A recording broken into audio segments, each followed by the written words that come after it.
What's going on, Budget Mechanics? We are working on the N62 doing a valve cover gasket replacement job here today. I wanted to get started on this vehicle right now. I went ahead and took off everything that was covering the engine bay, blocking me from being able to access this area easier. I went ahead and rerouted the harness a little, following the budget put out of my way. But we need to pull this out as of right now. Just got to get everything else from the sides off, and then take this guy out as well with the servo motor. Went ahead and disconnected the negative battery terminal just in case any of these grounds touch metal, but also because I do have to remove that fuel line over there.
Now that we got majority of everything out of the way, we can go ahead and start taking off the bolts to remove the head cover and get started on that here instead.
Alrighty, so after we got all those bolts off, we were able to go ahead and take that valve cover off. Just had to wiggle that around.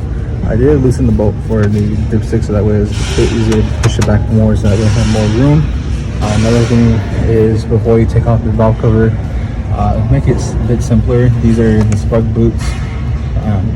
Take these out from underneath when you're pulling the valve cover off. It makes it a lot easier to take out so that you're not having to, fight this for as long as they are in this small area that you have.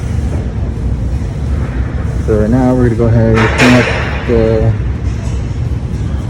clean up over here up top on the valve cover, and then we're going over here and replace the gaskets on this guy as well.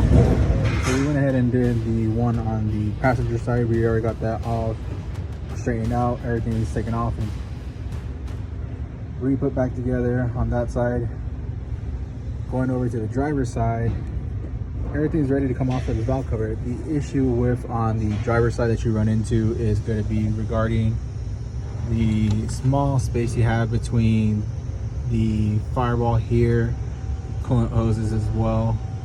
So one thing I recommend you do is through here between the engine and the steering rack, you should be able to reach the engine mount on this side. It's just the top nut. Go ahead and take that nut off, and you're gonna go ahead and use the jack. We're gonna go ahead and move this motor a little bit, cock it a little bit more to the left, or in a sense right, so that way you could go ahead and get the valve cover off in a better angle. Alrighty, so now we finally got everything back together with this vehicle. We got the valve covers finally resealed.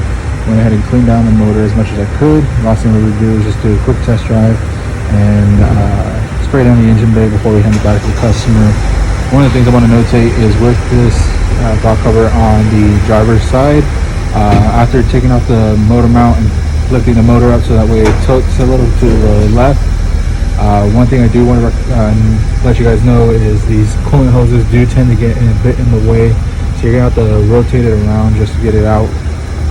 But besides that, everything's finally back together. Let's go ahead and take it on touch drive, make sure everything else is good, no other leaks present, and hand it back to the customer.